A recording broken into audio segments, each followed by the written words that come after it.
un séminaire. Et je suis fière. Je suis très heureuse de ce que le Seigneur fait au milieu de nous. Il a distribué des dons et des ministères à El Shaddai et nous voulons les voir exploser à El Shaddai. Nous sommes le Seigneur pour les enseigner. Et ce matin, nous allons continuer avec ce thème parce que nous sommes dans l'investissement dans la prière. Ce mois de septembre est dédié à l'investissement dans la prière. Nous allons continuer ce matin. Alléluia. Mais avant, nous allons prier parce que nous dépendons toujours de Dieu pour toutes choses. Seigneur, je me confie en toi. Je te confie ce temps de méditation de ta parole. Nous prions pour une onction puissante, une onction forte, que je disparaisse et que tu te manifestes puissamment. Ce peuple est ton peuple. Et ta parole, cette parole est ta parole. Agis, agis et nous te donnerons toute la gloire. C'est par ton esprit que nous pouvons la comprendre. Nous prions aussi pour notre cœur. Un cœur arable, un cœur fertile, un cœur obéissant, un cœur attentif. Manifeste-toi. Nous chassons du milieu de nous tout esprit contraire à l'esprit de Jésus, tout esprit de distraction, tout esprit de légèreté. Nous chassons tous ces esprits du milieu de nous au nom de Jésus et nous proclamons que Jésus-Christ est Seigneur. Alléluia. Sanctifie ta parole, glorifie-la, purifie-la au nom de Jésus notre Seigneur. Amen. Amen, amen, amen, amen. Voilà, donc la prière, comme Michael l'avait dit la semaine passée, est un sujet vaste, très vaste. Et j'ai interrogé un peu le dictionnaire pour savoir ce que c'est que la prière. La prière, ce que j'ai trouvé, il est dit que la prière est l'élévation de l'âme vers Dieu, pour lui exprimer son adoration ou sa vénération, ses remerciements ou actions de grâce pour obtenir ses grâces et ses faveurs. Et nous savons que la prière doit faire partie de la vie du chrétien. Un chrétien doit prier, doit aimer la prière. Prenons l'exemple d'un bébé. Un bébé, il s'exprime par les pleurs. À chaque type de pleurs correspond un besoin. C'est comme ça. Et il communique, entre autres, par ce moyen d'expression. Il s'exprime par les pleurs. Et qu'est-ce qu'il peut faire lui-même? De lui-même, il ne peut rien. Un enfant abandonné, enfin, il vit en dépendance totale et un bébé livré à lui-même ne survivra pas. Vous êtes d'accord avec moi? Il ne survivra pas parce qu'il dépend totalement. Et il s'exprime par les pleurs. Par les pleurs. Et le Seigneur nous a donné aussi un moyen de lui faire connaître nos besoins. Comme le bébé qui ne sait pas parler, qui ne sait pas se débrouiller, il crie et les parents accourent, tout le monde accourt pour exaucer sa prière. Alléluia. Et le Seigneur nous a donné ce moyen. Mais la prière est plus que des paroles adressées à Dieu. C'est plus que crier comme le bébé crie pour exprimer ses besoins. C'est un dialogue, nous avons vu ça, nous n'allons pas revenir là-dessus. C'est une communion, une communication, une intimité entre Dieu et nous. Et vous allez me demander, pourquoi investir? On parle d'investissement dans la prière. Pourquoi investir dans la prière? Pourquoi investir dans la relation avec Dieu? Dieu ne connaît-il pas nos problèmes? Est-ce qu'il n'est pas Dieu? Il est assis sur son trône, il voit tout, il sait tout. On ne peut rien cacher devant lui, mais pourquoi perdre le temps pour prier encore? Je ne comprends pas. Je ne comprends pas. Même un païen, quand il prie, Dieu l'exauce. Nous avons vu un dimanche que les démons ont prié le Seigneur pour aller dans les pourceaux et le Seigneur a exaucé. Donc, nous aussi, nous pouvons prier. Et c'est un devoir. Un devoir, un devoir. Et nous allons voir ce matin les raisons pour lesquelles il faut prier. Pourquoi investir dans la prière? Nous allons voir dans le premier point, chaque membre de El Shaddai, tous ceux qui nous suivent, nous devons comprendre, nous devons saisir cette parole ce matin et comprendre les raisons pour lesquelles nous devons prier. C'est un devoir parce que la parole de Dieu nous dit prier sans cesse. Premièrement, nous devons investir dans la prière car la prière est un ordre divin. Alléluia. Jésus a dit qu'il faut toujours prier dans Luc 18, 1. Dans Luc 18, 1, nous voyons que Jésus leur adressa une parabole pour montrer qu'il faut toujours prier et ne point se relâcher. Jésus expliquait à ses disciples et à ses interlocuteurs qu'il est important de prier et de ne pas se relâcher. Et il a donné l'exemple de cette veuve qui allait importuner le juge inique et elle a obtenu gain de cause à force de l'importuner. Et Jésus, qui est notre modèle par excellence, ne se contente pas seulement de nous dire à ses interlocuteurs ou à nous dire ce matin de prier sans relâche, de prier toujours, de toujours prier. Il ne se contente pas seulement de donner l'ordre. Il a donné lui-même l'exemple. Il est notre exemple par excellence. Il est notre modèle par excellence. Parce que lui, il priait beaucoup. Lui, le Fils de Dieu, pourtant il était Fils de Dieu, mais il priait tout le temps. Il priait beaucoup. Donc il y a un appui. Il servait de modèle. Il ne suffit pas seulement de dire, oui, il faut prier. Mais il montre par sa vie, parce que sa vie était une attitude de prière. Il priait tout le temps. Il pouvait même passer toute une nuit. Il passait des nuits entières à prier. Je connais une dame, une servante de Christ. Elle était venue chez nous quand on était à Berchem avec son mari et avec sa sœur. Et maintenant, on s'organisait. On avait 4 chambres là-bas, nous, la famille, et puis on les a accueillis. On s'organisait pour que les gens puissent dormir. Et maintenant, son mari dit, non, tu ne dors pas avec moi.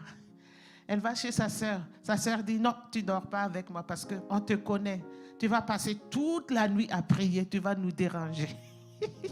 C'est une personne qui était en relation avec Dieu. Elle pouvait prier toute une nuit. Alors son mari dit, non, tu ne dors pas avec moi. Sa sœur dit, non, tu ne dors pas avec moi. Vous voyez, Jésus-Christ, dans Luc 6, 12, il est dit, en ce temps-là, Jésus se rendit sur la montagne pour prier. Et il passa toute la nuit à prier.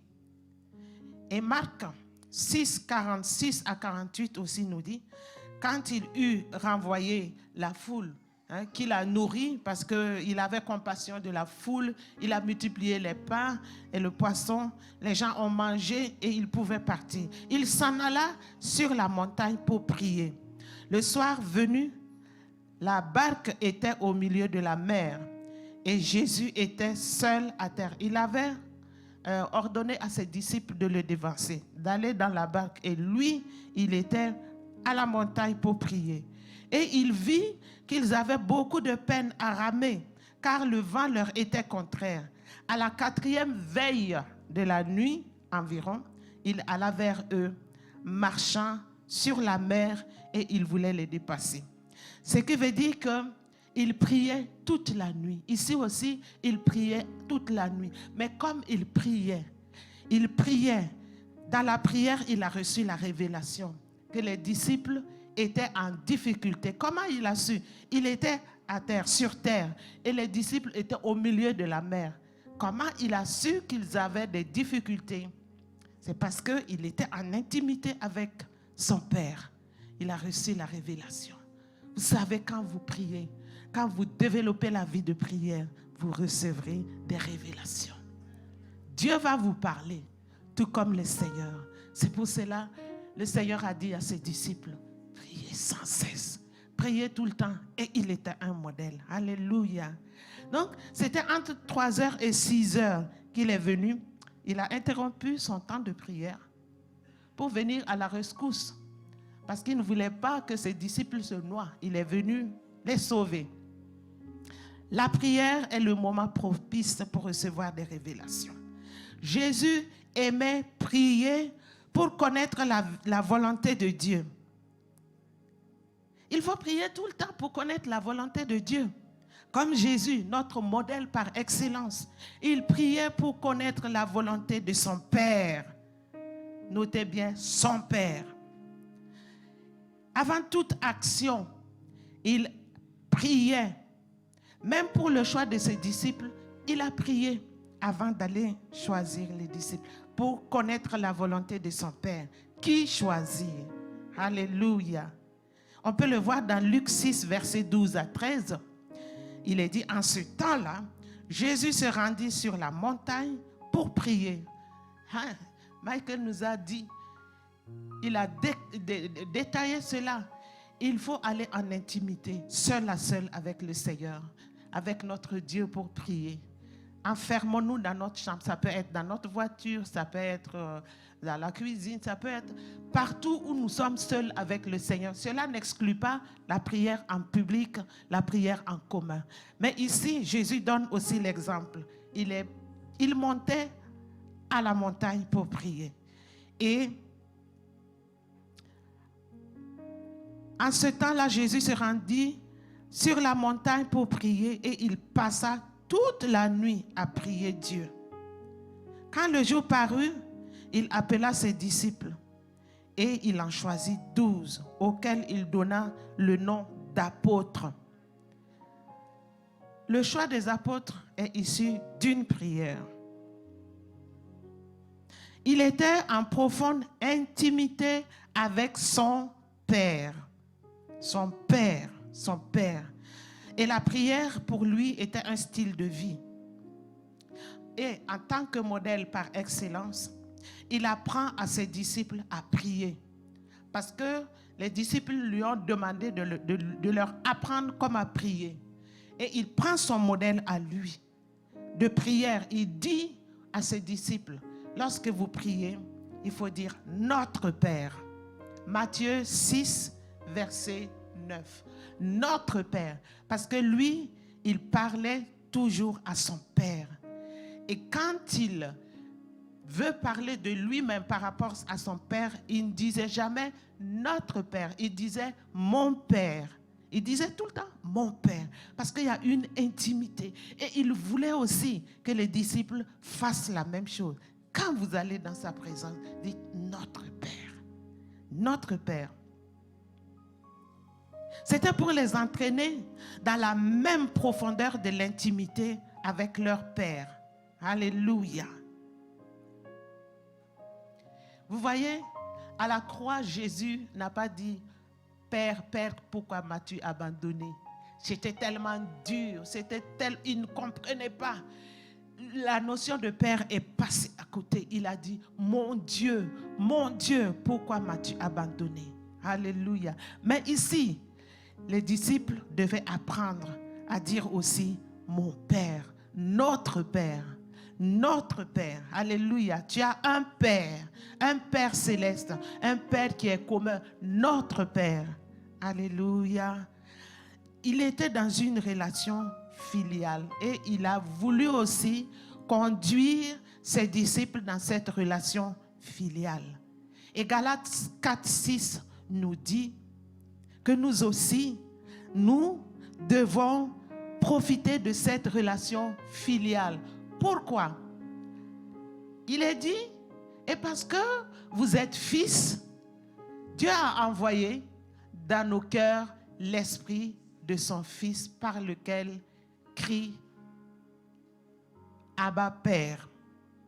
Alléluia. Donc, ce qui veut dire que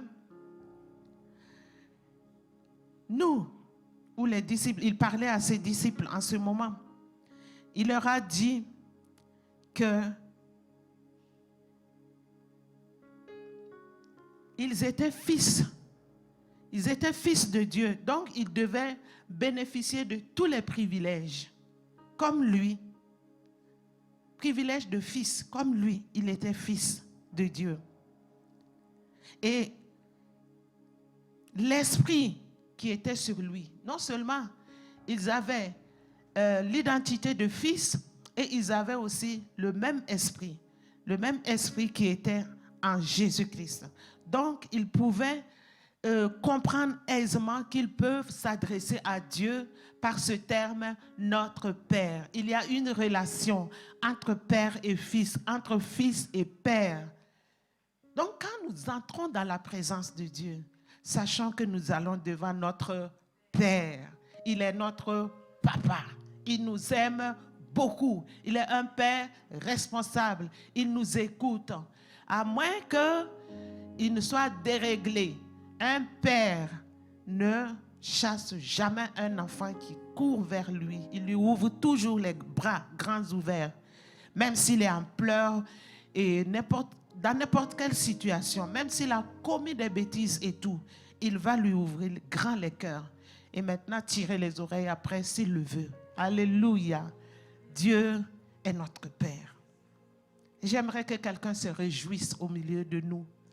Si par exemple tu n'as pas connu l'amour d'un père, sache que Dieu est ton Père. Il est le Père par excellence. Et il t'aime, il t'entoure de ses bras d'amour.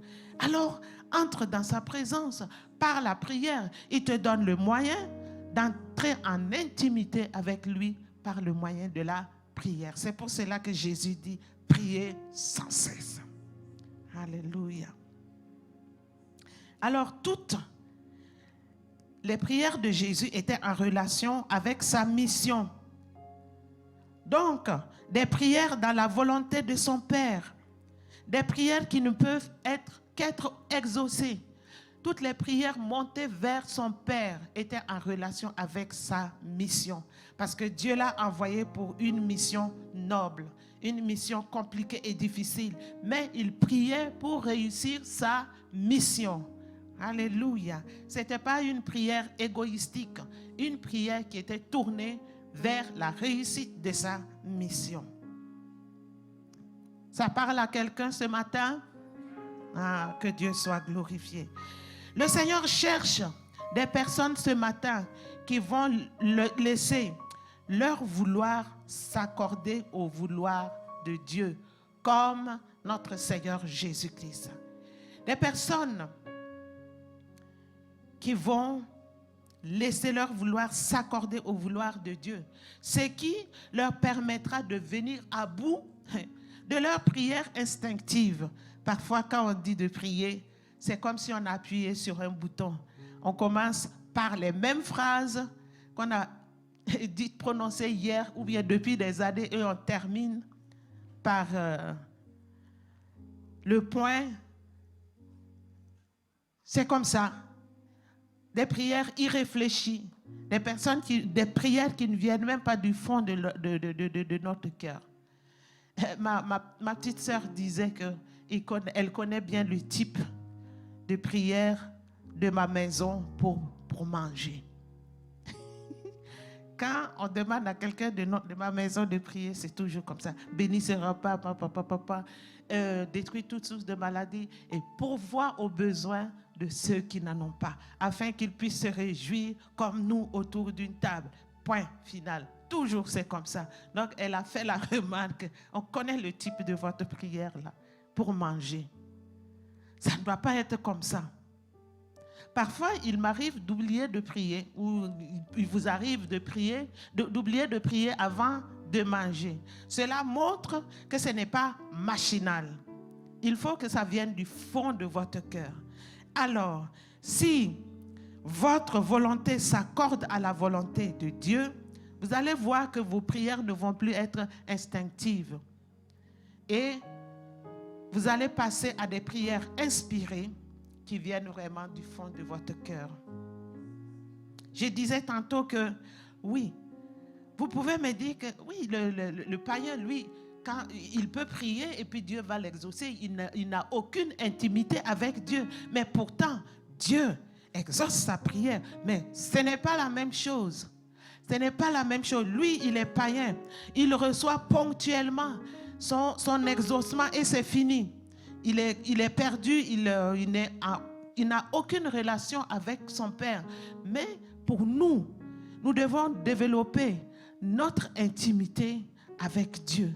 Ce que nous recevons dans l'intimité avec Dieu, c'est différent de quelqu'un qui vient parce que ça chauffe seulement, il crie, et puis Dieu exauce et après, elle disparaît de la circulation.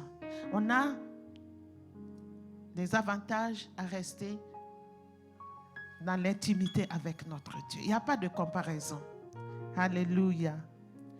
Oui, il a dit à ses disciples d'utiliser le Notre Père deuxièmement, pour les amener à considérer les autres, pour casser les habitudes égoïstes qui consistaient à focaliser les prières uniquement sur leurs besoins. Le Seigneur était en train d'enseigner son peuple à sortir des prières égoïstes pour prier, penser aux autres dans leurs prières. C'est vrai, le salut, il est universel. À l'époque là, Israël croyait que le salut était pour lui seul. Mais Jésus est venu casser cette mentalité-là. Lui, il est venu pour sauver l'humanité tout entière. Et il priait pour ça. Il fallait qu'il casse cette mentalité en expliquant à ses disciples qu'il faut invoquer notre Père. Parce que le Père, là, ça se partage. Ce n'est pas seulement le Père des Israélites, des Israéliens ou bien Israélites. Non. Il faut qu'ils apprennent à partager le Papa. Au nom de Jésus. Alléluia. Le salut est universel. Et la notion de notre Père sous-entend le partage. Il n'est pas un Père exclusif comme le pensait le peuple d'Israël. Voilà, donc j'ai déjà parlé de ça. Le Seigneur cherche ce matin au milieu de nous des personnes qui prient pour l'accomplissement de son œuvre salvatrice dans les cœurs de tous les peuples, dans toutes les nations. Alléluia. Donc, nous devons développer cette notion-là quand nous entrons dans la présence de Dieu. Arrêtons chaque fois de penser à nous. Penser à nous. Michael nous a développé ça pendant son séminaire, que Dieu connaît nos besoins. Il connaît nos besoins. C'est une perte de temps. Il faut passer à autre chose. Il y a le salut de l'humanité. Vous, vous êtes sauvés, c'est vrai. Mais il faut penser à ceux qui sont en train de marcher vers l'enfer. Ils sont bien dans la société. Ils ne manquent de rien. Ils rigolent. Ils s'amusent. Ils font tout ce qu'ils veulent. Ils empruntent le large chemin qui les amène vers la perdition. Pensons à ces personnes-là dans nos prières. Alléluia. C'est pour cela que chaque soir à 20h, nous pensons à l'effort. À 20h, quand nous nous connectons pour la prière, nous pensons à l'effort de l'évangélisation. Que Dieu nous aide afin que nous puissions évangéliser. Non seulement au Luxembourg, mais dans la grande région. Et prier pour l'évangélisation dans les autres nations. C'est très important. Dieu cherche des gens qui prient pour le salut des Zachée. Vous savez qui était Zachée? une personne de mauvaise vie, un collecteur d'impôts qui était cupide. Il était riche parce qu'il extorquait les gens et il était qualifié de personne qui ne méritait pas le salut. Mais Jésus a démontré qu'il avait besoin de salut. C'est vrai qu'il n'était pas aimé de sa propre nation, mais Jésus est venu lui donner le salut. Et il a organisé un banquet. Il a appelé des gens de mauvaise vie comme lui. Et ces gens-là ont reçu aussi le salut. Alléluia. Jésus aime tout le monde. Donc manifestons aussi de l'amour pour tous. Jésus cherche des gens qui prient pour les brebis perdues, pour qu'ils soient dans la joie en les voyant sauvés. Les brebis perdues. Cette parabole de la brebis égarée, le berger a laissé les 99% pour aller chercher la seule brebis. Et quand il l'a trouvée, il a organisé une fête pour ça. Donc, cherchons les brebis perdues. Et la dernière fois, je vous ai dit qu'il y a quelqu'un, un Indien, qui disait que le chiffre a shifté. C'est maintenant 99% qui sont perdus. Il y a très peu de chrétiens dans le monde.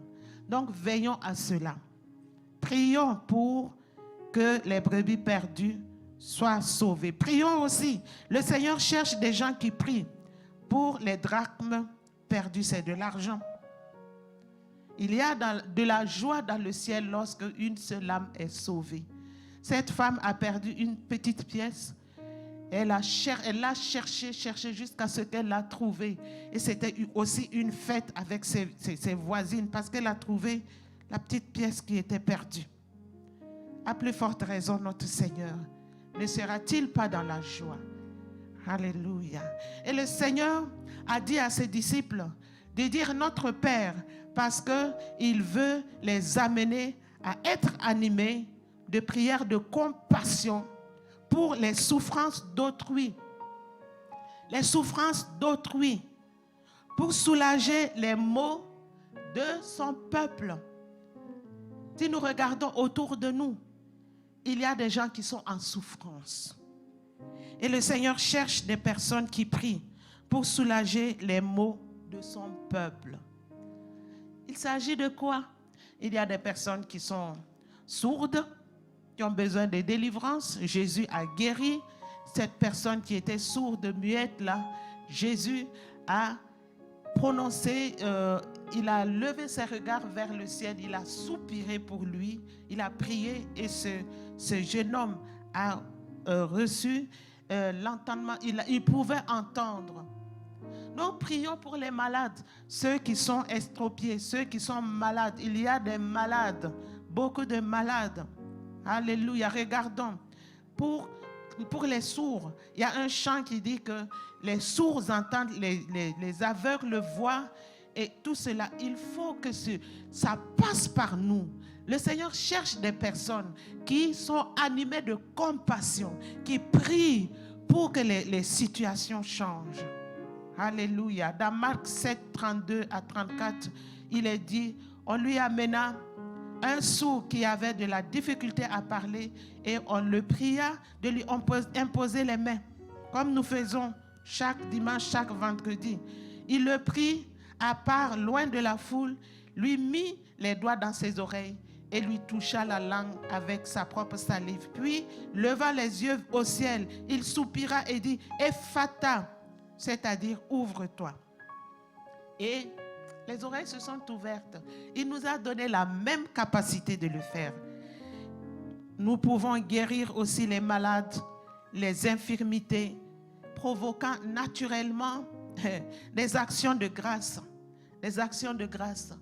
Nous devons changer notre façon de prier, tourner nos regards vers la souffrance d'autrui. Quel genre de souffrance pouvons-nous rencontrer autour de nous? Vous pouvez la lister, il y a beaucoup de souffrances. Je n'ai parlé que de ces deux cas. Il y a beaucoup de gens qui souffrent. Il y a des personnes, même dans cette assemblée, qui sont toutes seules.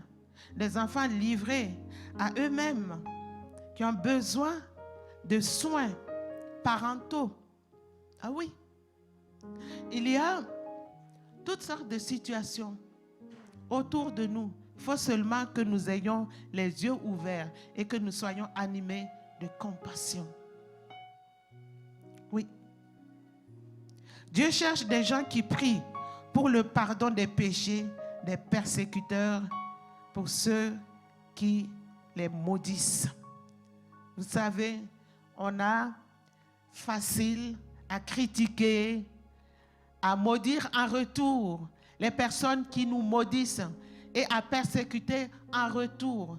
Nos conversations parfois sont tournées autour de ça. Telle personne, ah, tu as entendu, elle a dit ça sur toi et tout ça là. Et la discussion peut se terminer par des malédictions de ces personnes qui nous persécutent. Mais le Seigneur veut que nous puissions prier au contraire pour les gens qui nous persécutent, les gens qui nous maudissent, pour que Dieu pardonne leurs péchés. Parce que nous savons ce qui peut se passer dans leur vie. Nous sommes la prunelle des yeux de notre Seigneur. Et si quelqu'un nous persécute, quelqu'un nous maudit, Dieu dit que c'est à moi la vengeance, à moi la rétribution. Ne vous en faites pas, le Seigneur, il va s'occuper de ces personnes.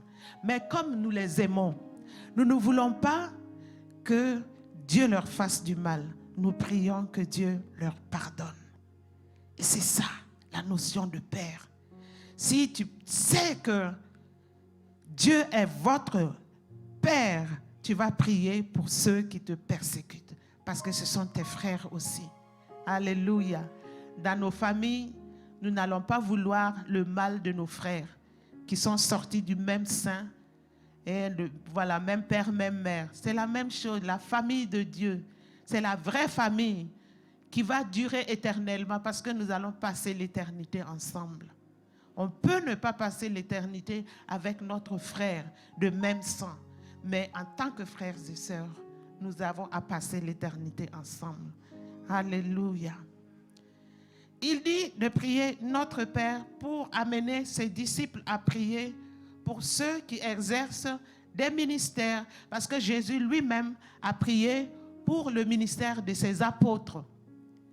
Et il était très heureux, il exultait de joie dans Luc 10, 21, à cause de l'exaucement de sa prière.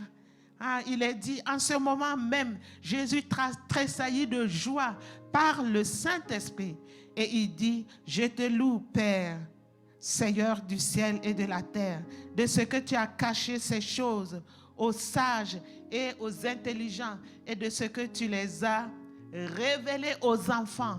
Oui, Père, je te loue de ce que tu l'as voulu ainsi. Parce qu'il a envoyé ses disciples, les 70 là, plus les 12 disciples, d'aller, il les a envoyés 2 à 2 accomplir la mission. Ils sont revenus, ils étaient contents. Ah, même les démons nous sont soumis, ils étaient contents de leur mission. Mais c'est parce que Jésus a prié pour eux. Jésus a prié pour ses disciples, ceux qu'il a nommés apôtres. Il ne les a pas nommés comme ça et puis laissés. Il priait pour eux.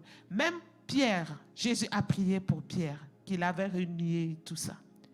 Et après, il a mandaté Pierre de prier aussi pour les autres, de prendre soin des autres. Et le Seigneur veut que nous puissions aussi prier pour ceux qui sont dans les ministères. Les chefs de département, les responsables de ministère, les responsables de département, les pasteurs, les évangélistes, les ministères dont tous ceux qui professent dans l'Église ont besoin de notre soutien. Vous voyez pourquoi il faut prier sans cesse. Il y a beaucoup de sujets de prière. Alléluia. Le Notre Père encore, pour amener ses disciples à prier tout simplement pour que le règne de Dieu s'établisse. Il veut que le règne de Dieu s'établisse. Que la volonté de Dieu s'accomplisse. Que le royaume de Dieu s'établisse sur la terre. Car le but principal est que le règne de Dieu vienne et que le peuple de Dieu, l'adore vraiment en esprit et en vérité. Quand Dieu règne sur nous, nous l'adorons en esprit et en vérité. Nous n'avons pas besoin d'aller en Israël pour le trouver. Nous n'avons pas besoin de payer un ticket pour aller au Nigeria ou au Burkina Faso ou n'importe où pour chercher la présence de Dieu. Il est en nous, il règne en nous et nous l'adorons en esprit et en vérité. Alléluia. Parce que le Seigneur avait dit à la femme samaritaine, l'heure vient où les vrais adorateurs m'adoreront en esprit, adoreront le Père en esprit et en vérité. Prions pour cela, pour que le royaume de Dieu s'établisse et que nous puissions parvenir à adorer notre Dieu en esprit et en vérité. Ça, c'était le premier point. Parce que nous devons prier parce que Jésus a donné l'ordre de prier. Et comme il a donné l'ordre, il a donné le modèle et il a enseigné comment prier. Deuxième point. Nous devons prier, nous devons nous investir dans la prière, car la prière manifeste la foi. Alléluia. La prière manifeste la foi. Lorsque le chrétien prie, il manifeste la foi. La foi est la base de la prière. Si on n'a pas la foi, pourquoi on va prier? C'est ça, c'est parce qu'il y a la foi. La foi est la base. Le chrétien vit sa relation à Dieu par la foi. C'est par la foi que nous savons que Dieu existe, qu'il entend nos prières et qu'il les exauce. Alléluia. Donc prions sans cesse. Exerçons notre foi. Musclons notre foi. Notre foi est comme un muscle. Quand on ne fait pas de sport, quand on ne travaille pas, quand on ne marche pas, on est tout le temps assis du matin au soir et le soir on se lave, on va au lit, le matin on se relève encore, on est assis, on ne fait rien. Les muscles s'atrophient, ça devient bizarre. Il faut les entretenir. Il faut les muscler. Et il y a des gens qui payent pour aller dans la salle de musculation et tout ça pour s'entretenir, être en forme parce que les muscles doivent s'entretenir. La foi aussi doit s'entretenir. Et il faut prier. Il faut vous habituer à la prière pour entretenir votre foi. Hébreux 11:6 dit, « Or, sans la foi, il est impossible de lui plaire, car il faut que celui qui s'approche de Dieu croit que Dieu existe et qu'il devient le rémunérateur de ceux qui le cherchent. » Vous voulez la rémunération? Il faut prier. Entrer dans la communion avec le Père. Parce que la communion avec Dieu est une grande récompense que l'homme ne puisse recevoir. Être en communion avec Dieu. Nous approcher de Dieu, c'est notre bien. La foi honore notre Dieu. La foi lui est agréable. Alléluia. Et la confiance en Dieu est ce sentiment qui l'honore et qui nous met en relation avec lui. Donc, notre foi, notre confiance en lui est un bijou, est un trésor. Ça nous amène dans la communion avec Dieu. Que de communier avec les démons. Quand on communie avec les démons, nous savons l'issue. Ce n'est pas bien. Il faut communier avec Dieu. Marcher dans la communion avec Dieu. On a des exemples de personnes qui étaient en communion avec Dieu, qui ont été enlevées, qui ne sont pas passées par la mort. Oui. Dans la Bible, il en est question. Vous connaissez des exemples de personnes qui ont été enlevées sans passer par la mort parce qu'elles étaient en communion avec Dieu? Qui? Enoch. Et qui encore? Élie. La communion. La communion, c'est très important. Alléluia. Jacques 5, 17 nous dit que Élie était un homme de la même nature que nous. Il pria avec instance pour qu'il ne plût point et il ne tomba point de pluie sur la terre pendant 3 ans et 6 mois. Puis il pria de nouveau et le ciel donna de la pluie. et la terre produisit son fruit. Quelle foi! Quelle foi! Quelle communion avec son Dieu! Il faut de la foi pour la prière de délivrance. Il faut de la foi pour la prière d'intercession. Il faut de la foi, beaucoup de foi. Donc, en avant pour la prière. Troisième point, nous devons nous investir dans la prière car la prière fortifie. Tu veux être fort dans les jours mauvais? Prie. Prie toi-même. Le Seigneur t'entend. Tu n'as pas besoin de téléphoner. Allô, vous savez, c'est-à-dire que rentrer ici, sortir par là. Au lieu de téléphoner aux gens, téléphone à ton Dieu. Entre en prière. Vraiment, ça ne va pas, ça chauffe. De tous les côtés, ça chauffe. Mais entre en prière. Comme ça, tu vas te fortifier. Alléluia. 1 Corinthiens 16, 13 nous dit, veillez, demeurez fermes dans la foi. Soyez des hommes. Fortifiez-vous. Et Luc 22, 40 et 46. Nous allons commencer par 39 pour comprendre. Après être sorti, il alla, selon sa coutume, à la montagne des Oliviers. Il s'agit du Seigneur Jésus. Ses disciples le suivirent. Lorsqu'il fut arrivé à ce lieu, il leur dit, priez afin que vous ne tombiez pas en tentation. Parce que le Seigneur savait que le moment était arrivé. Le diable allait les attaquer. Attaque frontale. C'était le moment de commencer à monter à la croix. Et lui-même, il était saisi d'angoisse et tout cela. On connaît bien l'histoire. Et les disciples étaient avec. Il voulait que les disciples soient forts comme lui. Il leur a dit, priez, veillez et priez. Mais eux, ils ont dormi. Et le Seigneur Jésus, lui, il a persisté pendant 3 fois. Il est allé prier. Et parce qu'il a prié, il a été fortifié. Et puisqu'il a été fortifié la 3e fois, il est venu voir ses disciples pour les encourager. Les encourager à prier parce que, voilà, les jours mauvais arrivent. Il faut qu'ils puissent résister. Alléluia. Notre Dieu est bon. Hein? Il nous donne la solution à tout. Il faut aimer la prière. Aime seulement la prière. Le bishop Adama aimait dire, il faut éviter la foi de seconde main. Évite la foi de seconde main. La foi, il faut que la foi soit à toi-même. Développe ta foi personnelle. Sache que quand tu pries, Dieu existe, il t'entend et il exauce ta prière. Ça va t'empêcher d'aller à gauche et à droite et d'entendre tout ce qu'il ne faut pas. Parce que l'un va te dire A, l'autre va te dire B, le 3e va te dire C, et tu ne sais même pas comment danser.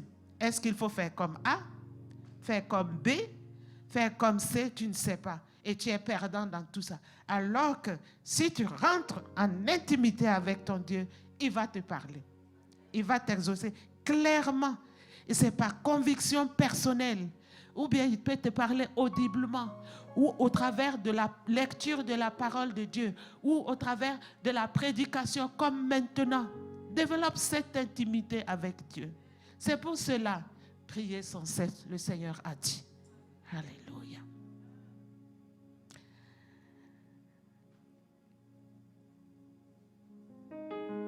Nous, quatrièmement, nous devons investir dans la prière, car par la prière, nous obtenons la délivrance. Il y a des situations où nous avons besoin de délivrance. Et dans la prière, nous obtenons la délivrance. Jacques 5, 13 nous dit, quelqu'un parmi vous souffle-t-il qu'il prie? Si tu es dans la souffrance, prie. Si tu es dans la joie, chante des cantiques. Mais quand ça ne va pas, prie. Et on nous a dit comment prier. Nous enfermer, aller dans notre chambre, être en intimité avec notre Dieu, être à son écoute aussi, lui dire ce qui ne va pas, mais aussi l'écouter. Développer cette relation-là. Alléluia. Gloire à notre Dieu. Parce que toute souffrance dans la vie du chrétien doit se transformer en prière. L'ennemi peut utiliser toutes nos émotions profondes pour nous faire tomber. Mais nous pouvons le combattre par la prière. Éphésiens 5, 19 le dit. Nous pouvons combattre l'ennemi. La prière est une arme puissante, redoutable, pour faire échouer le diable qui veut utiliser nos émotions. Alléluia. Et 2 Chroniques 33, versets 12 à 13 nous dit, hey, j'aime ça. Et quand il fut dans la détresse, il s'agit du roi Manassé, un roi méchant, un roi mauvais, un roi qui péchait pour provoquer la colère de Dieu. Vous avez déjà entendu ça? Quelqu'un qui pêche pour provoquer la colère de Dieu. Il sait que ce qu'il fait, ce n'est pas bien. Mais, quand il fut dans la détresse, il implora l'Éternel son Dieu. Et il s'humilia beaucoup devant le Dieu de ses pères. Et il le pria. Et il se laissa fléchir et entendit sa... Dieu se laissa fléchir et entendit sa supplication et le rétablit à Jérusalem dans sa royauté. Et Manassé connut que c'est l'Éternel qui est Dieu. Alléluia.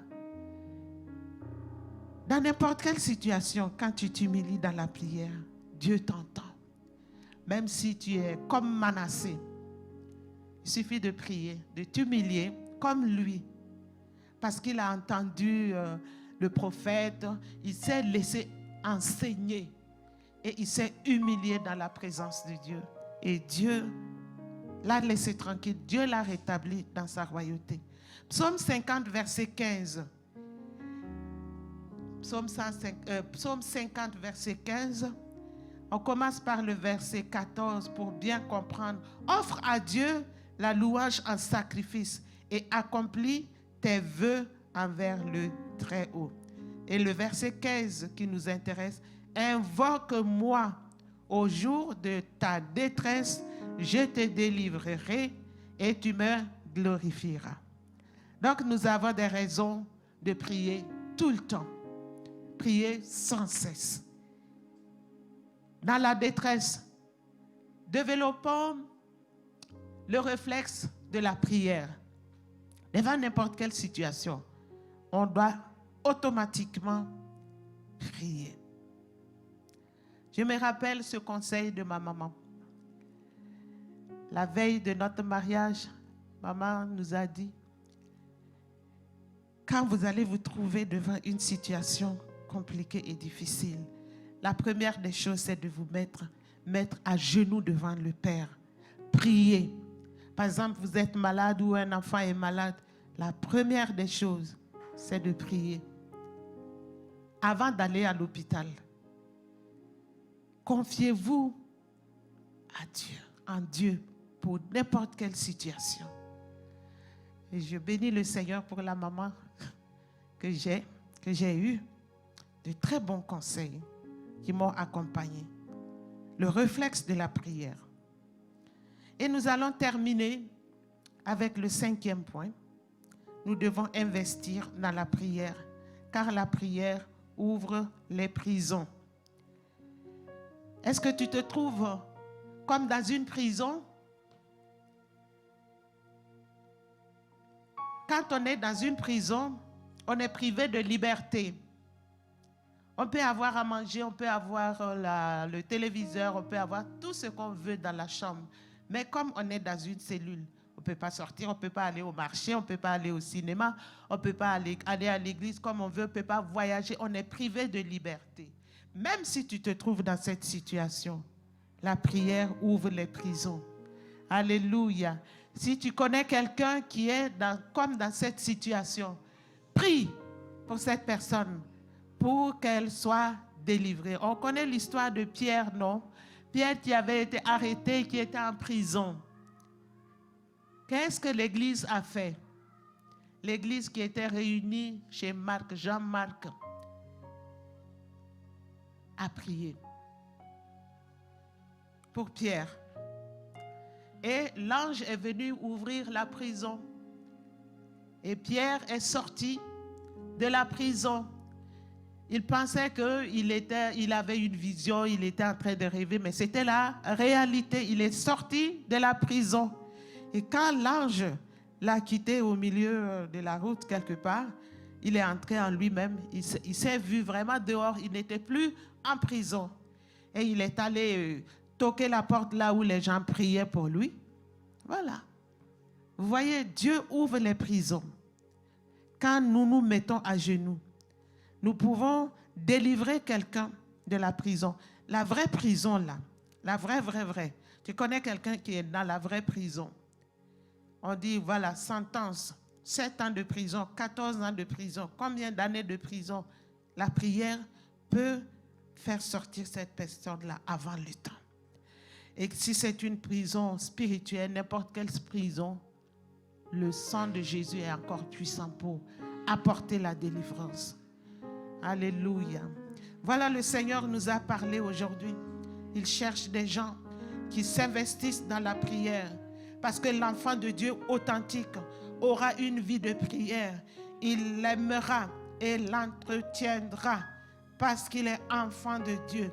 Nous devons investir dans la prière car la prière est un ordre divin. Jésus a dit qu'il faut prier et il a donné l'exemple.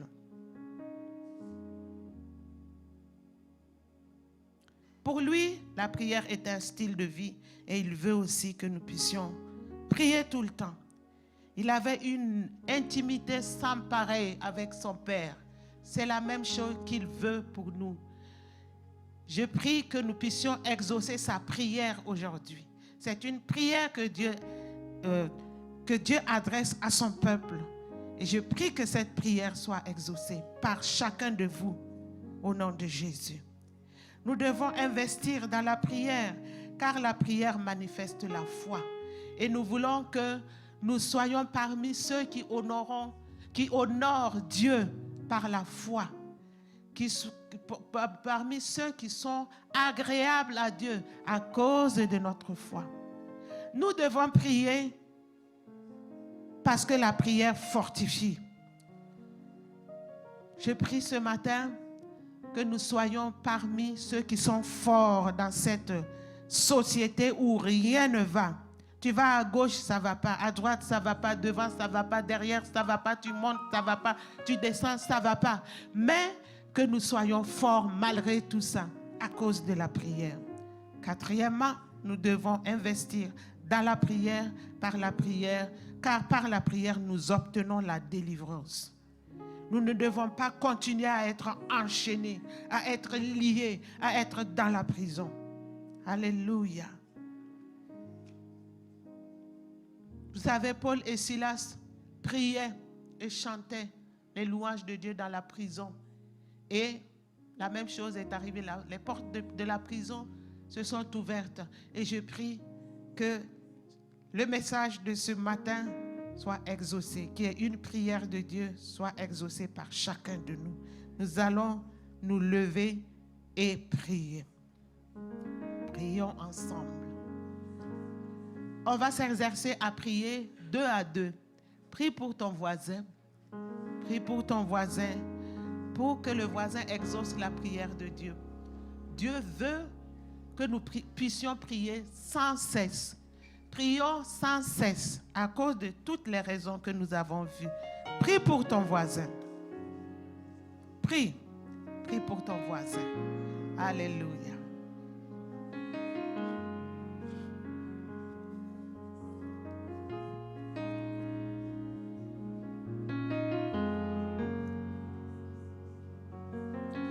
Tout ce que vous demanderez avec foi par la prière, vous le recevrez. Matthieu 12, 22. Donc prie. Prie pour ton voisin. Alléluia. Seigneur notre Dieu, notre roi, je prie pour Papa Charles, afin que tu lui fasses du bien. Oui, touche son cœur ce matin. La prière que tu lui as adressée ce matin soit acceptée et qu'il puisse exaucer ta prière.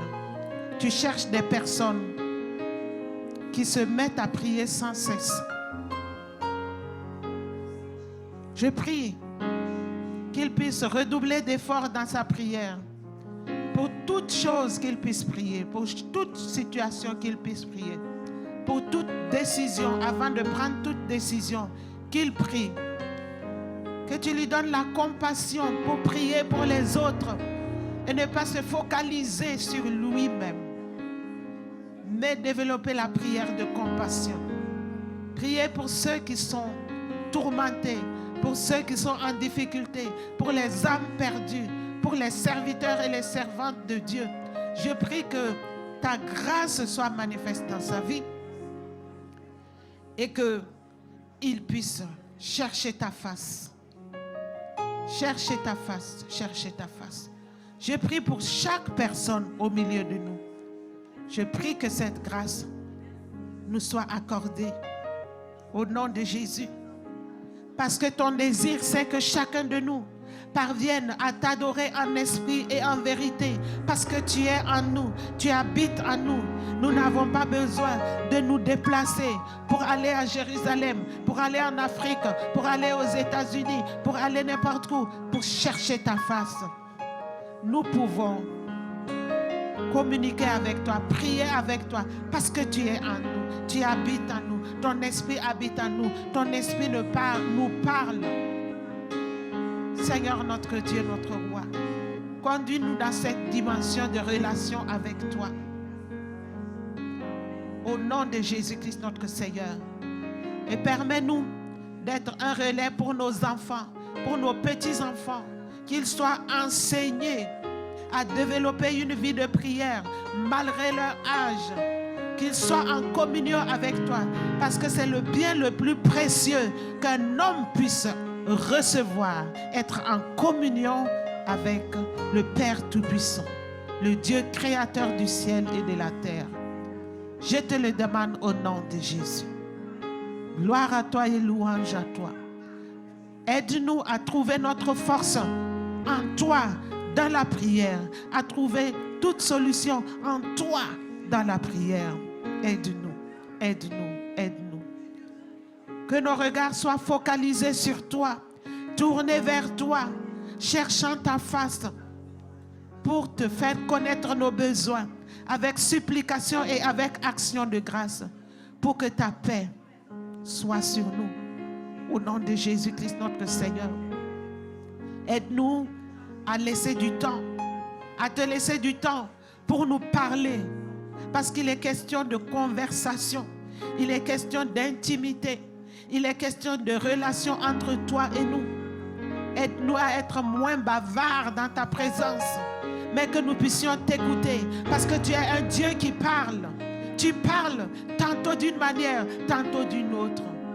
Seigneur notre Dieu, nous sommes un peuple privilégié. Un peuple privilégié. Tu nous donnes la clé à actionner pour recevoir tout ce dont nous avons besoin. Et nous voulons te donner la gloire ce matin. À toi seul soit notre reconnaissance. À toi seul soit l'hommage. À toi seul soit le règne. Que pouvons-nous te donner en retour, sinon que te dire merci. Merci, merci, merci. De tout notre cœur, merci. Alléluia. Nous voulons nous engager davantage à ton service. Nous voulons te servir plus que hier, parce que tu as fait des grandes choses pour nous. Nous voulons montrer notre reconnaissance en te servant, en t'aimant de tout notre cœur, en haïssant le mal. Oui, Seigneur. En nous vidant de toute émotion, de tout sentiment compromettant au nom de Jésus-Christ notre Seigneur. Manifeste-toi au nom de Jésus. Gloire à ton nom et louange à toi. Amen.